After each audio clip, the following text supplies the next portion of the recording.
우리가 교회에 와서 말씀으로 은혜 받고 돌아가면 이 받은 은혜가 새 나가지 않고 차곡차곡 쌓이면 영적으로 금방 성장합니다. 그래서 장성한 믿음의 분량까지 자라게 되는데,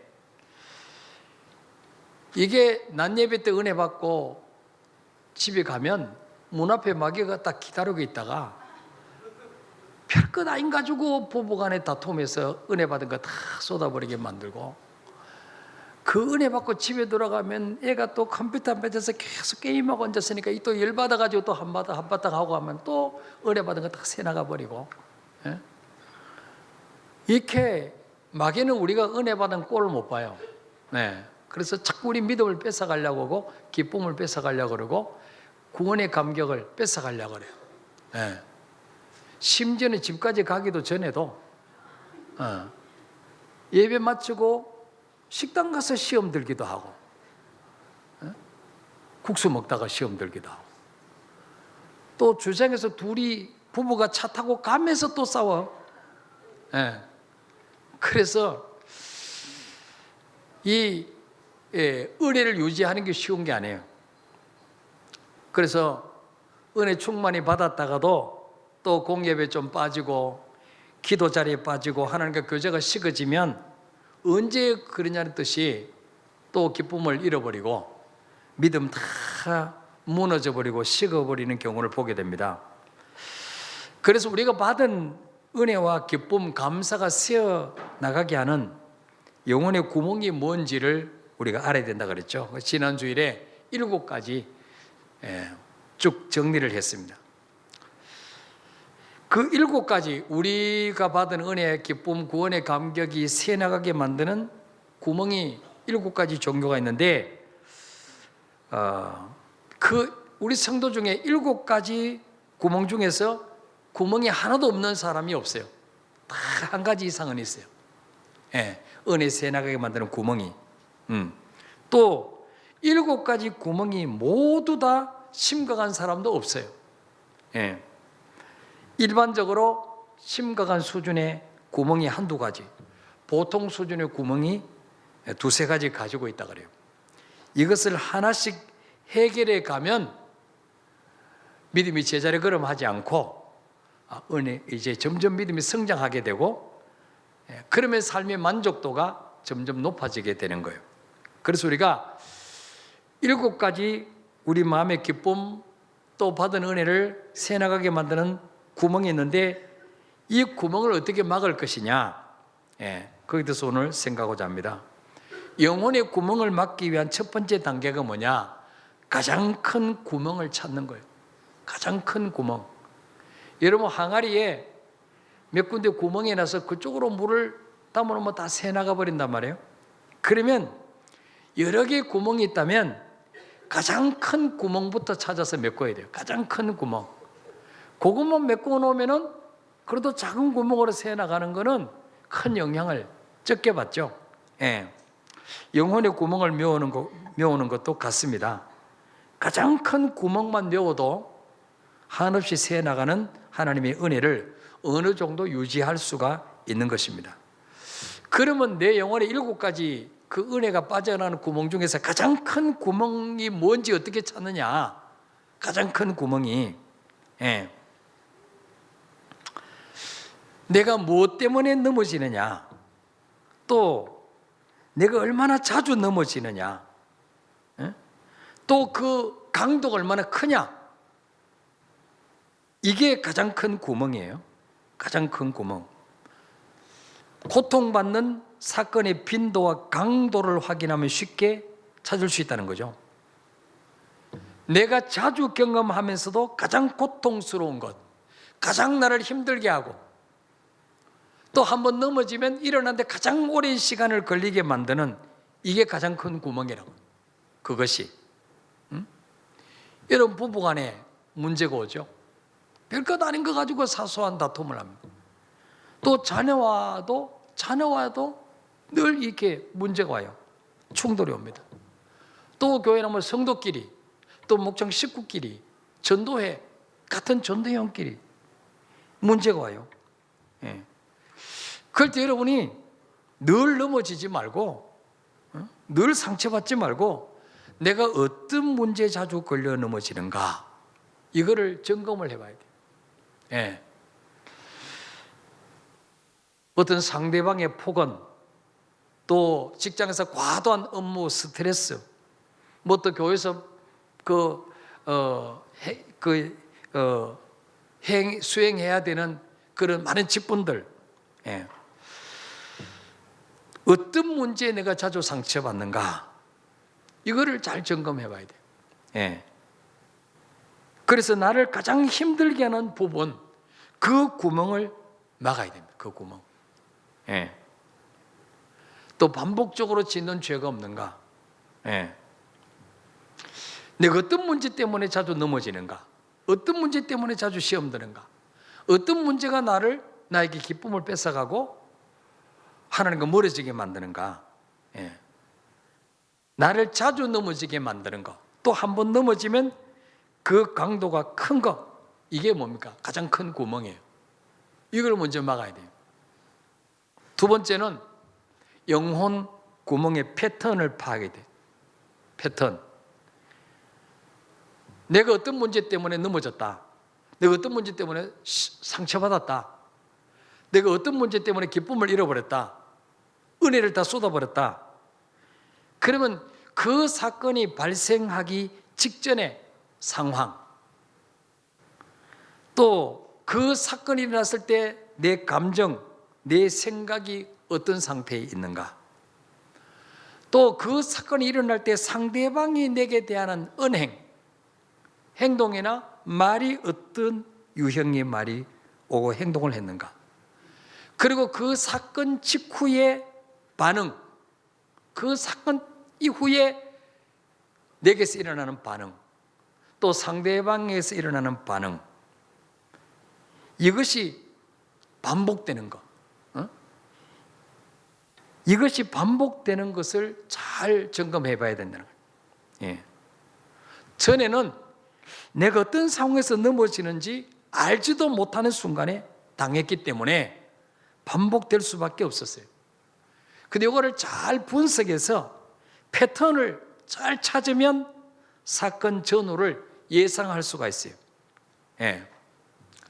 그래서 늘 넘어지는 그 문제가 딱 드러날 때, 전에도 이래서 넘어졌지.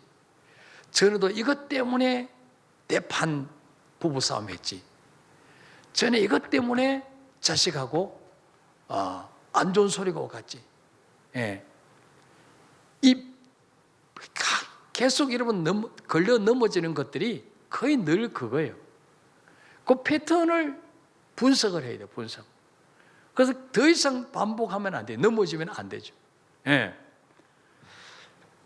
그래서 이럴 때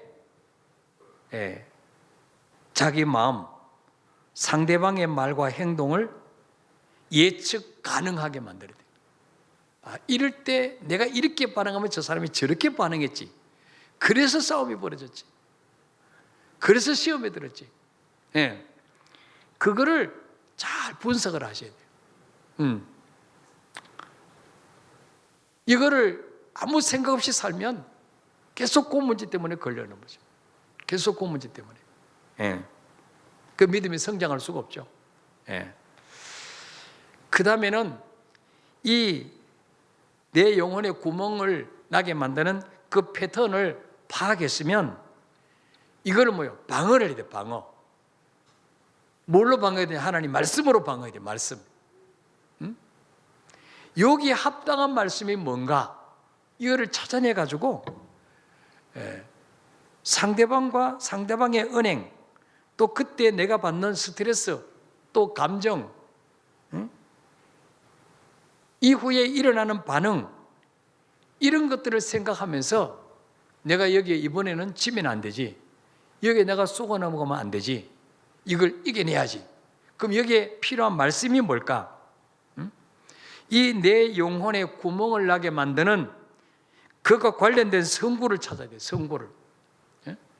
여러분 직장에서 직장 생활할 때 별별 상사가 다 있어요. 그죠? 예. 정말 말도 되지도 않는 얼토당토 하는 거 가지고 시비를 걸고 나를 갈구려고 그러고 힘들게 하는 그런 상사들도 많이 있어요. 그러면 그런 상사 말에도 내가 순종해야 되느냐? 그런 상사 관계를 어떻게 가져야 되느냐? 이걸 말씀 속에서 해답을 찾아서 그런 문제가 올 때 그 말씀 붙잡고 이겨내야 돼요. 믿습니까, 여러분? 자, 우리 베드로전서 2장 한번 찾아볼까요? 베드로전서 2장 18절부터 볼까요? 베드로전서 2장 18절부터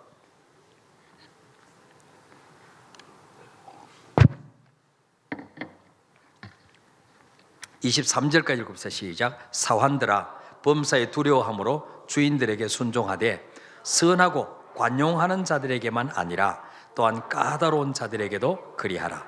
부당하게 고난을 받아도 하나님을 생각함으로 슬픔을 참으면 이는 아름다우나 죄가 있어 매를 맞고 참으면 무슨 칭찬이 있으리요. 그러나 선을 행함으로 고난을 받고 참으면 이는 하나님 앞에 아름다우니라. 이를 위하여 너희가 부르심을 받았으니 그리스도도 너희를 위하여 고난을 받으사 너희에게 본을 끼쳐 그 자취를 따라오게 하려 하셨느니라. 그는 죄를 범하지 아니하시고 그 입에 거짓도 없으시며 욕을 당하시되 맞대어 욕하지 아니하시고 고난을 당하시되 위협하지 아니하시고 오직 공의로 심판하시는 이에게 부탁하시며. 아멘. 자, 여러분, 성경 말씀 속에 해답이 다 들어있습니다. 18절에 보면 사환들아, 요즘 말하면 직원들아, 종업원들아, 그 말이에요. 범사에 두려워함으로 주인들에게 순종해라. 내 위의 상사 또 오너에게 범사에 순종해라. 내 마음에 드는 것만 순종하는 게 아니에요. 이해되는 것만 순종하는 게 아니에요. 아랫 사람은 주인에게, 내 윗사람에게 이해가 되든 안 되든 범사에 두려움으로 순종해라. 이거 하나님 명령이에요. 그 다음에 선하고 관용하는 자들에게만 아니라 또한 까다로운 자들에게도 그리하라. 여러분, 나에게 직장 상사가 잘해줘요. 너무 잘해. 인격적으로 대우해줘요. 나를 정말 배려해줘요. 그런 상사에게는 순종하기 쉽죠. 그런 상사 말은 그냥 내가 순종할 수 있어요. 그런데 우리가 직장 생활하다 보면, 사회생활 하다 보면 이해 안 되는, 납득이 안 되는 말을 하는 그런 상사도 있어요, 없어요? 있어요. 여러분, 목회자 세계도 그런 목사들 많습니다. 담임 목사가요, 부목사들 엄청 갈고요. 성도들 앞에서 막 쫑꾸를 주고 막 창피를 주고 완전히 이런 담임 목사들 많이 있어요. 얼토당토 하는 가지고 막 시비를 걸고 그런 까다로운 사람도 있다니까요.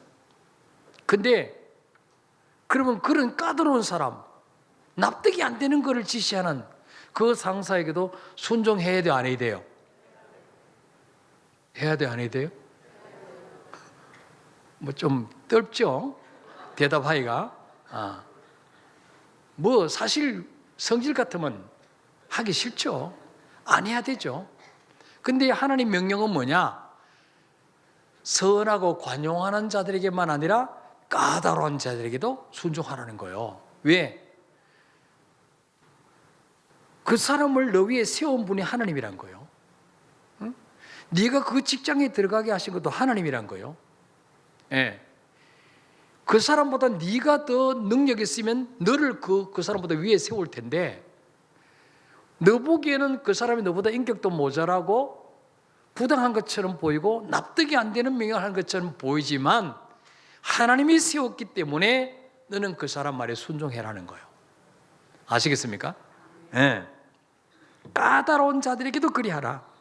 그 다음에 19절에 부당하게 고난을 받아도 하나님을 생각함으로 슬픔을 참으면 이는 아름다우나 때로는 부당한 대우를 받을 때 많이 있어. 부당한 대우, 그죠? 내가 이만큼 일했으면 이만큼 대가를 지불해야 되는데 나에게 요거는 이만큼 요구하고 대가는 요만큼 주는 거예요. 그럼 부당하죠. 하기 싫어요. 저도 교육전도사 때 말이죠, 사례비는 10만 원 주면서 일은 부목사만큼 시켰어요. 전임 일을 시켰어요. 전임 일. 파트인데 전임 일을 시켰어요. 전임. 방학 때면 매일 출근시켜 교회. 그럼 밥도 안 줘요. 어쩌다 밥 한 번 사 먹으면요, 이거 재정부 결제하면 이거 누가 사 먹으냐고. 그것도 2,000원짜리 사 먹은데도 그래요.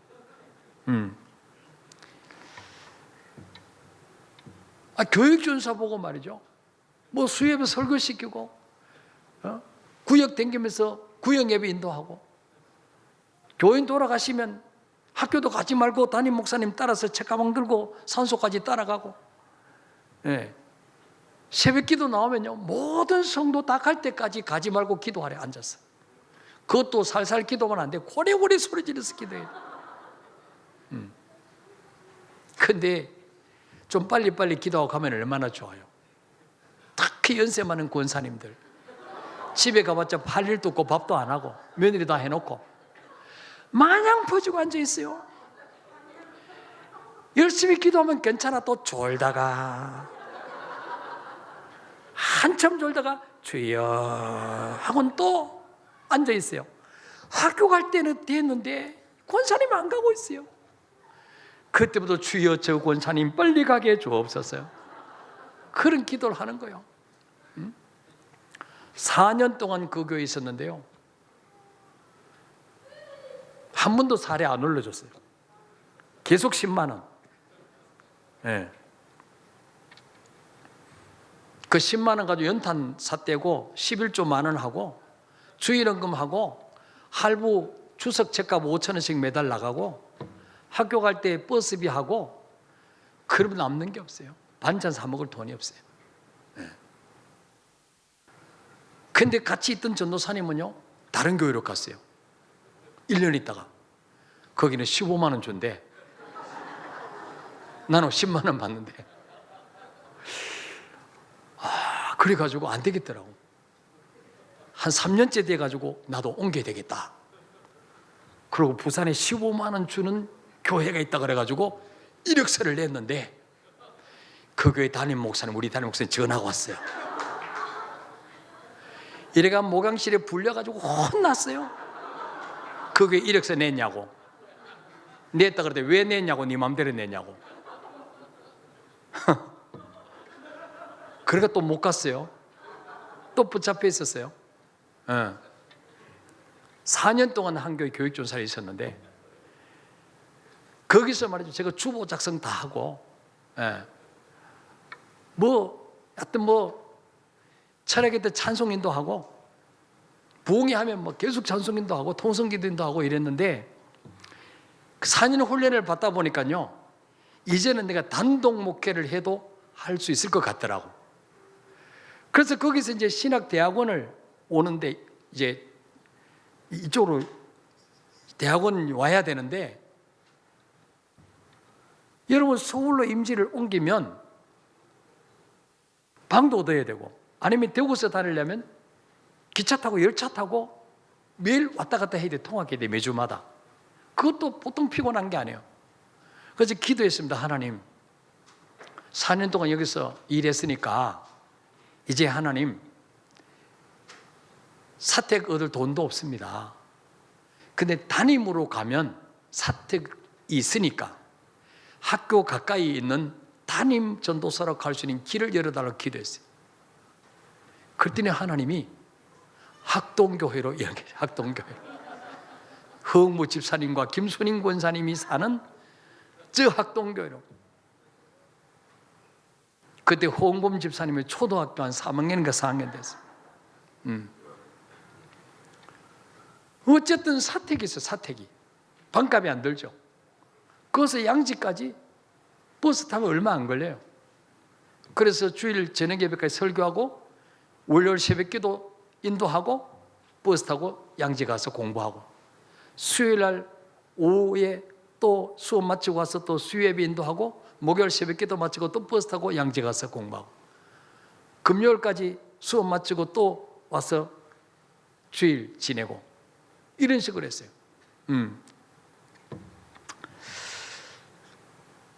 근데 때로는 그게 정말 부당하게 보였어요. 예. 근데 지나고 보니까 하나님이 훈련시키더라고요. 훈련. 예. 그래서 하나님이 나중에 다 갚아주시더라고요. 그때 못 받은 거 다 갚아주세요. 그리고 우리 부목사님들도 좀 여러분이 일하는 것에 비해서 사례가 좀 적다, 그래도 하나님 앞에 다 하는 거예요. 나인데 비하면 훨씬 좋은 거예요 지금. 자, 19절에 사실 이 말 하려고 한 건 아니에요. 19절에 부당하게 고난을 받아도 하나님을 생각함으로 슬픔을 참으면 이는 아름다우나. 예수님 부당하게 고난당했어요. 예수님 죄가 있어서 십자가 죽으셨습니까? 죄가 있어서 얼굴에 침뱉음 당하고 모욕당했습니까? 너무너무 부당하죠. 그래서 우리도 삶 속에서 이거 너무 부당해, 이거는, 그렇게 느껴질 때 많아요. 그때보다 누구를 생각하라고요? 하나님. 예수님을 생각함으로 슬픔을 참으면 이는 하나님 앞에 아름다운 것이다. 아름다운 것이다. 20절에 죄가 있어 매를 맞고 참으면 무슨 칭찬이 있으리요. 죄 때문에 매 맞고 벌 받는 거는 당연한 거예요. 이거는 고난 당하는 게 아니에요. 그러나 선을 행함으로 고난을 받고 참으면 이는 하나님 앞에 아름다우니라.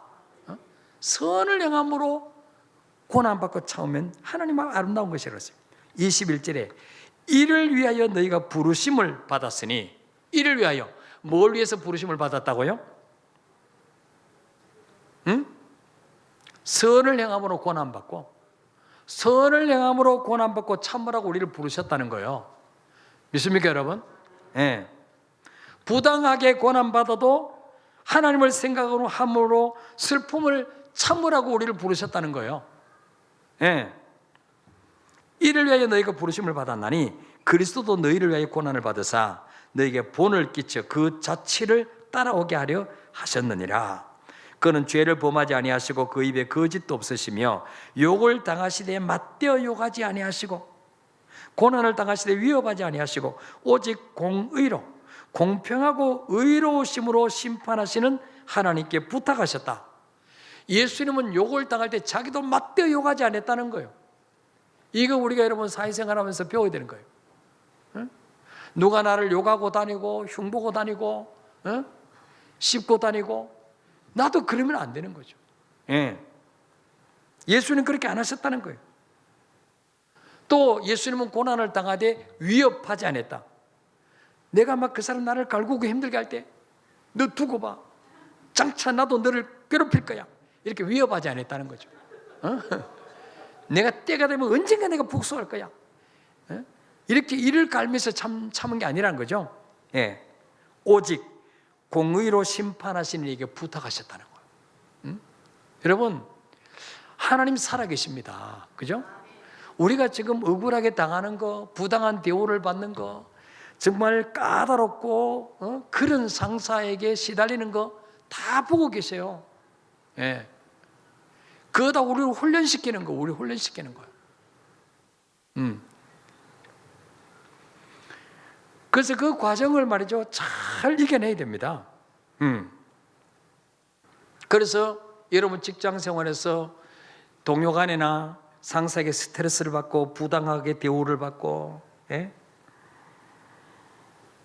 여러 가지 정말 까다롭게 굴고 이럴지라도 선을 행함으로 고난을 받아라. 선을 행함으로. 그럼 뭐요? 하나님이 다 갚아주시는 거예요.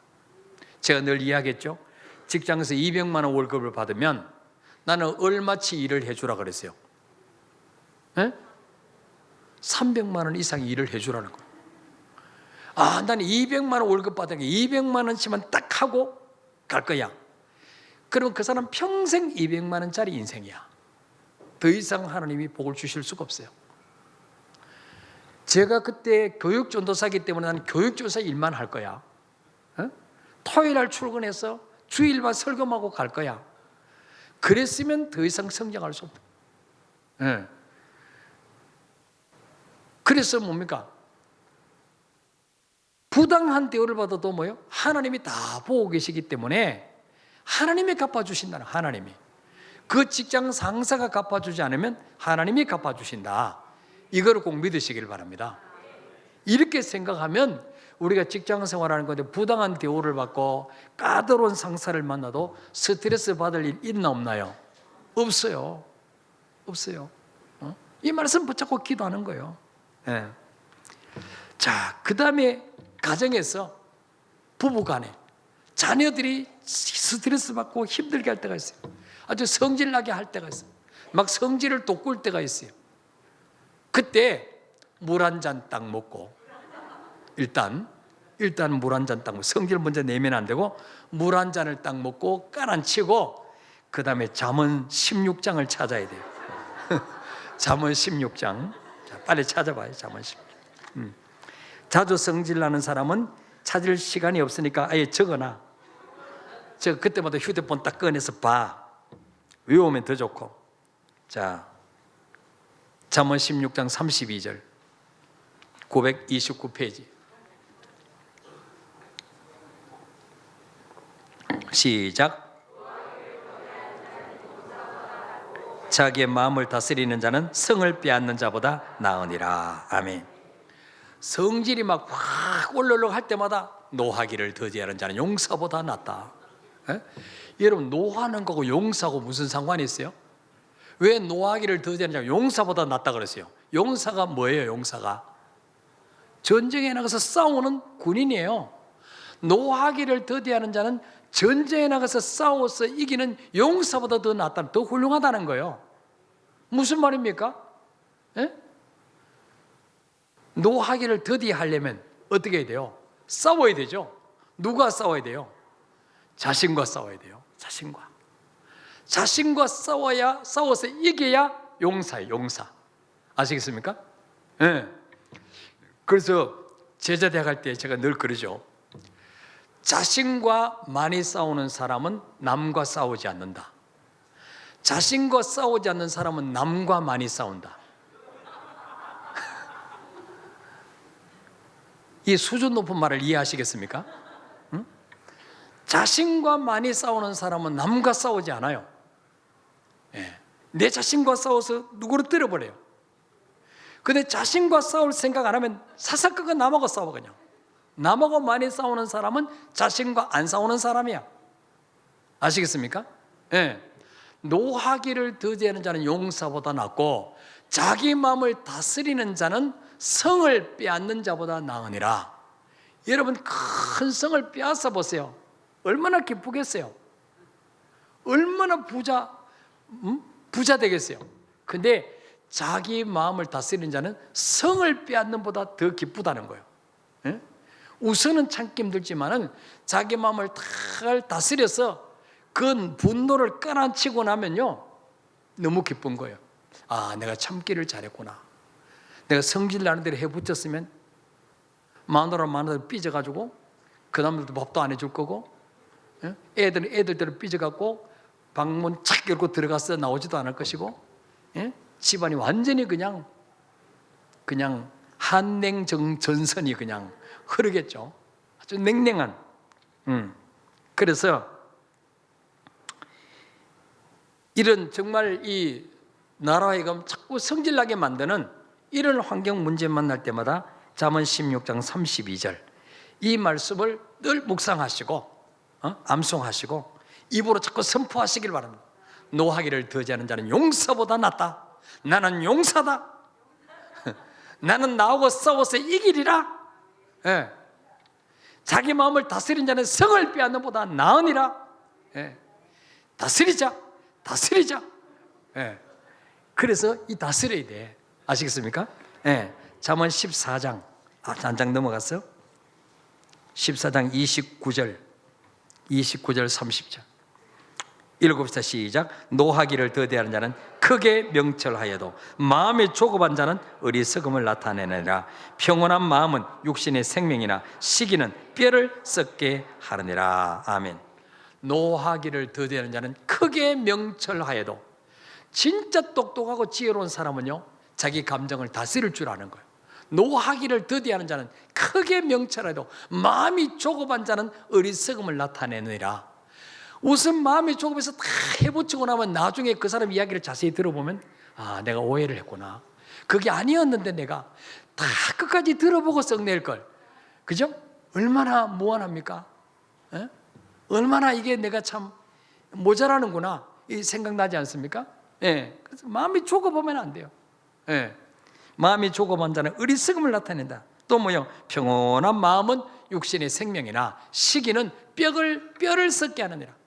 여러분, 우리 마음속에 시기, 남이 잘 되면 자꾸 시기가 올라와요. 누가 좀 교회에서 좀 인정받고 막 사랑받고 이러면 자꾸 시기가 올라와요. 시기. 그때 뭐요? 내 뼈를 썩게 만드는 시기야. 내게서 떠나가라. 너는 내 뼈를 유마티스 관절염 걸리게 만드느니라. 너는 내 뼈를 썩게 만드느냐. 너는 나로 하여금 골다공증 걸리게 만드느니라. 이 시기야, 내게서 떠나가라. 그래서 말씀을 알면요, 자신을 이길 수가 있어요. 그래서 시기가 올라올 때마다 이 말씀 붙잡고 명령하시기를 바랍니다. 시기는 뼈를 썩게 만든다. 자, 그 다음에 잠언 4장, 잠언 4장. 잠언 4장 23절부터 27절까지. 잠언 4장 23절부터 27절 시작. 모든 지킬 만한 것 중에 더욱 내 마음을 지키라. 생명의 근원이 이에서 남이니라. 구부러진 말을 내 입에서 버리며 삐뚤어진 말을 내 입술에서 멀리하라. 내 눈은 바로 보며 내 눈꺼풀은 네 앞을 곱게 살펴 내 발이 행할 길을 평탄하게 하며 내 모든 길을 든든히 하라. 좌로나 우로나 치우치지 말고 내 발을 악에서 떠나게 하라. 아멘. 막 마음이 막 부글부글 끓어오르고 화를 참지 못하고 정말 분노를 어떻게 풀지 모르고 이럴 때 뭡니까? 이 말씀을, 모든 지킬 만한 것 중에 더욱 네 마음을 지키라. 생명의 근원이 어디서 난다고요? 마음에서 난다. 마음에서.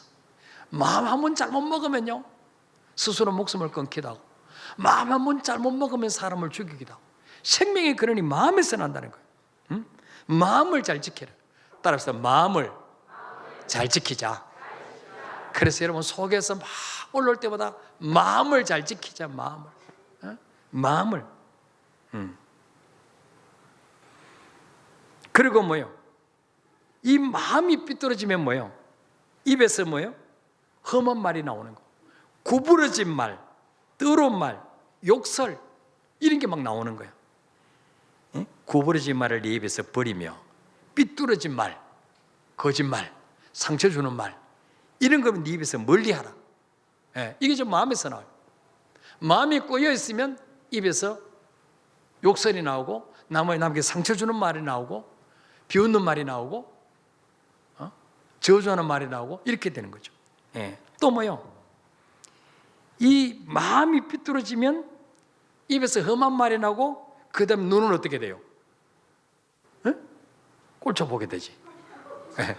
이쁜 눈으로 안 보죠. 그래서 네 눈은 바로 보며 그러세요. 꼴쳐보지 말라는 거예요. 헐기지 말라는 거예요. 옛날에 우리 부모님들이 눈을 헐기면 야, 까제비 눈 된다 이랬어요. 까제비 눈. 눈을 헐기면 까제비 눈 된다 그랬어요. 네 눈꺼풀은 네 앞을 곱게 살펴. 그냥 옆에 쳐다보면서 막 째려보고 그러지 말라는 거예요. 그 마음이 삐뚤어지면 그렇다는 거예요. 또 뭡니까? 네 발도 행할 길을 평탄하게 하며 내 모든 길을 든든히 하라. 좌로는 치우치지 말고 네 발을 악에서 떠나게 하라. 마음이 삐뚤어지면 악한 길로 간다면, 에이 성질 났어, 술이나 한잔 먹으러 가야지 간다는 거예요. 네 발을 악에서 떠나게 해라. 예. 그래서 우리가 우리 삶 속에 그 나를 상처받게 만들고 시험 들게 만들고 넘어지게 만들어서 기쁨을 뺏어가고 이렇게 됐습니까? 불신 남편하고 별거 하다는 게 이제 다투고 그러다 보면 어떻게 해요? 또 옛날 그게 나오잖아.